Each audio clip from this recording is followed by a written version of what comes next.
Welcome to the next PwC podcast. With us today is Emma Whalley-Hands, a partner at PwC. And Emma, welcome. Thank you for being willing to share your insights, which I know is a lot with us. And firstly, just tell us a bit. You are the lead for operational transformation in the CARS team. Tell us a bit about the CARS team and what they do. Thank you. So we have a sort of restructuring practice at PwC globally across all of our different member firms. And I've always been very heavily involved in the operational turnaround and operational restructuring side, which often leads then to ultimate operational transformation, which we partner with our consulting colleagues on. So spent a lot of time with companies in short-term, rapid times of need to drive efficiency in organizations. That sounds wonderful, and it sounds like we're talking the same language. Yes. So our topic today is building a business model. And I come across so many entrepreneurs, and not just entrepreneurs, bigger companies, sophisticated business people that has an idea or a passion.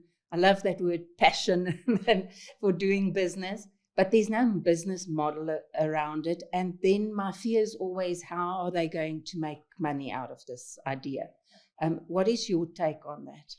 So I think that you're absolutely right. I mean, at the end of the day, a business model is about how you are functionally going to deliver on what it is you want to be doing in the marketplace. And if you were going to really boil it down to sort of three very simple things, it's your value proposition, the resources that you deploy in order to deliver on that value proposition, and then the processes that sit in and around that. And the problem is I think there's a lot of focus, and has been traditionally a lot of focus, on strategy, because strategy is exciting and it's sexy, and you're thinking then more about what it is you're trying to do rather than how you're trying to do it. And I think businesses quite often get caught up in the what we're going to do, and they lose sight of the interactions with their customers and the internal interactions across their business that are ultimately going to set them apart from the rest. Perfect. But having said that, I do think that everybody in the business must know what the vision of the business is. Yes. Your vision, your mission, the values that you're going to hold to, and that can then lead into your value proposition. But do you think that this can be done to everybody, or are you going to look at, within building your business model, to a specific target market? So within a business model context, I think the other thing that people quite often forget to consider is, as you say, critical target market. And the target market isn't just the consumer or the customer that you want to be serving, who's ultimately going to drive your revenue and then hopefully profitability, but it's also about the competition and how your competition is flexing their own business models to ensure that they can keep up with what that fundamental value proposition is. Staying true to a value proposition can only be done if you have everything in the organization running to the same beat and to that same objective. And the challenge that we have is that a lot of businesses forget to play in the correct strategies or models in order to operate efficiently and ultimately drive bottom line results. At the end of the day, as a business, you can make as much money as you like, but if that doesn't translate into bottom line, or doesn't translate into value for your shareholders or whoever else in the market is influenced by your success, your revenue becomes a little bit of a moot point. Yeah. That brings me to the whole concept of buying decisions. I always say people will only part with their money if the pain of not having your product or your service is more than the pain of parting with your money. So it's important to understand the buying decisions that is permeated in your target market. Absolutely. And again, it comes back to the customer journey. So actually, interestingly, I've heard a lot of people in the entrepreneurial space, they focus on the customer journey as a starting point.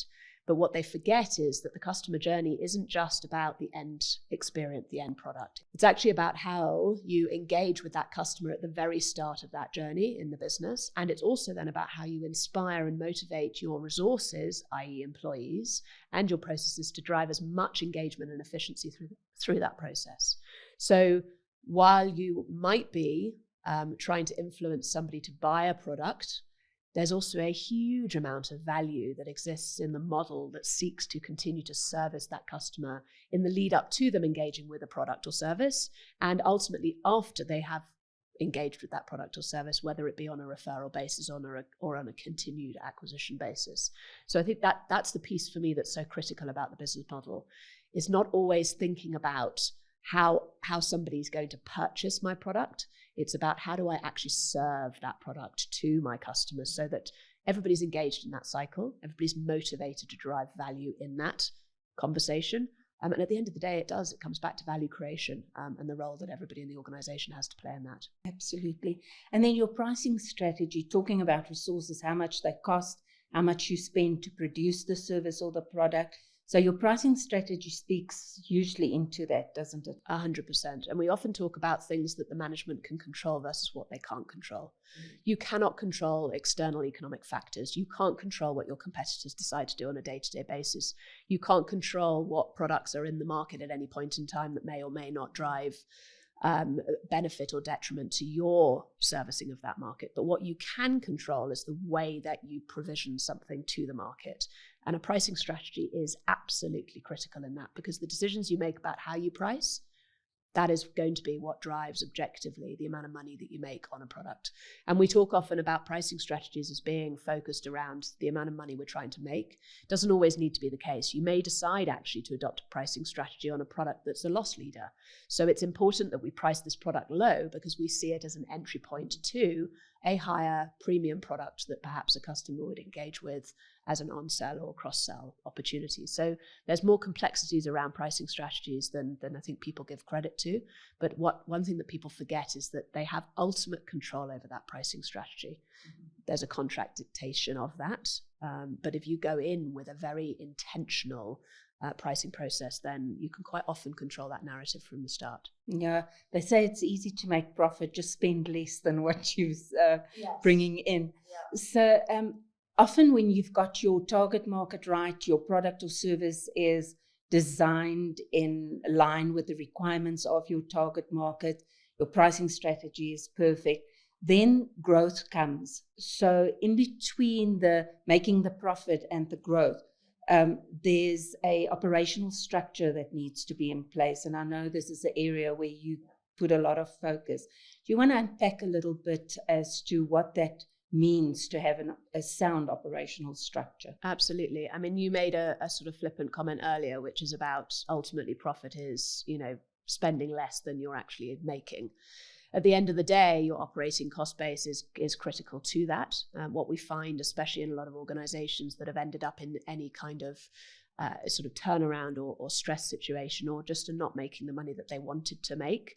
A lot of companies I work with, their revenue is still growing, but their top line is their bottom line is being eroded because their cost base is also growing exponentially.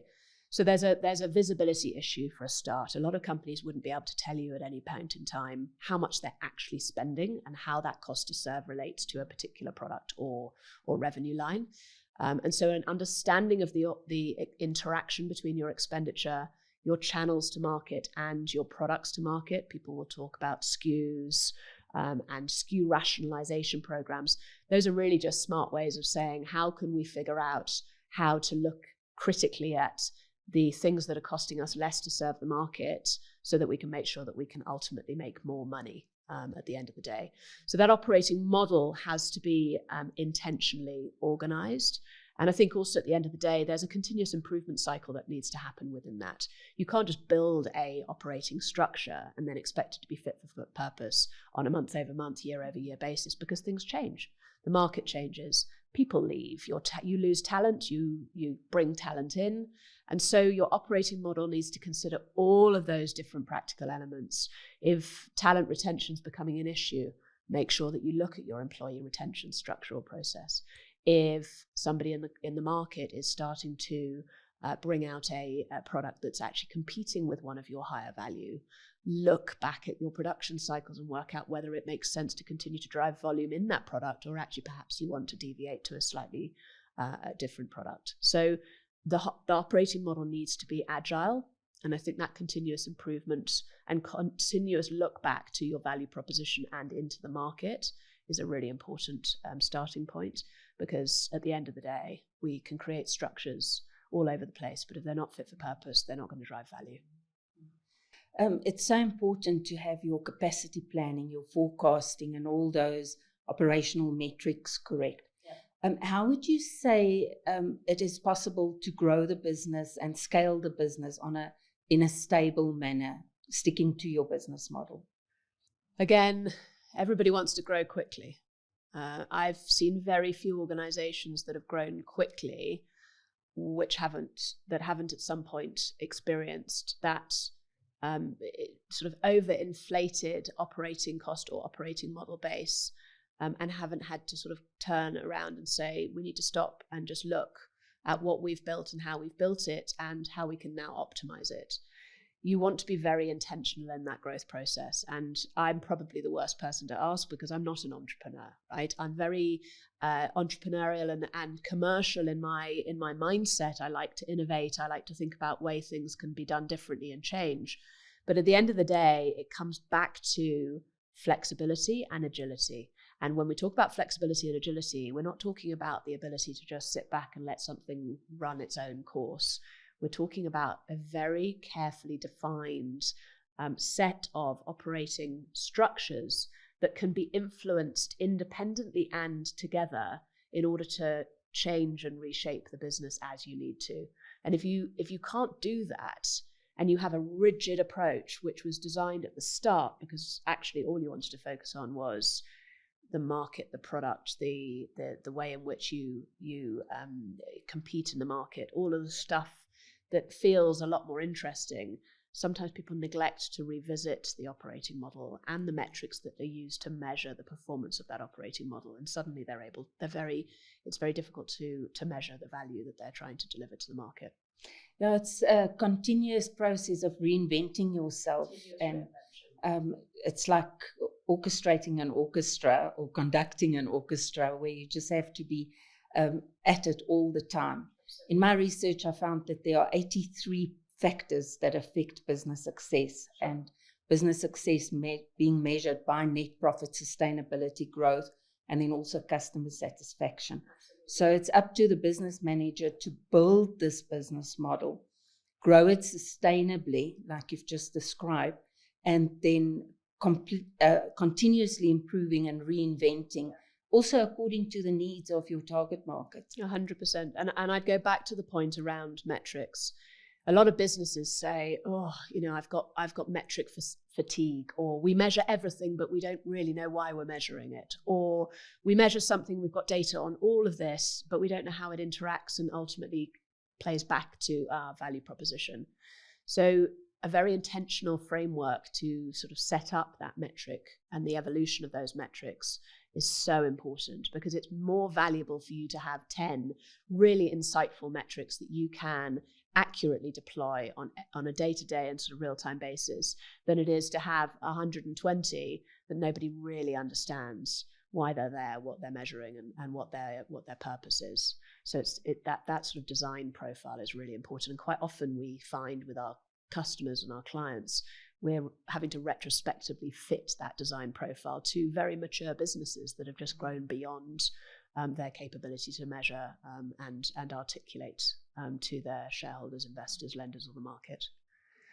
So to build a business requires a business model.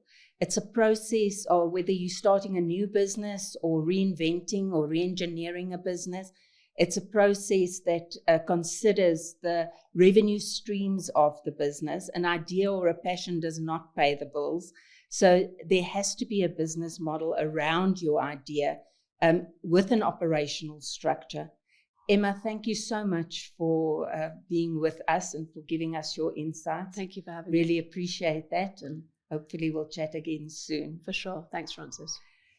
So look out for our next podcast, which will be on the cost of quality, coming soon.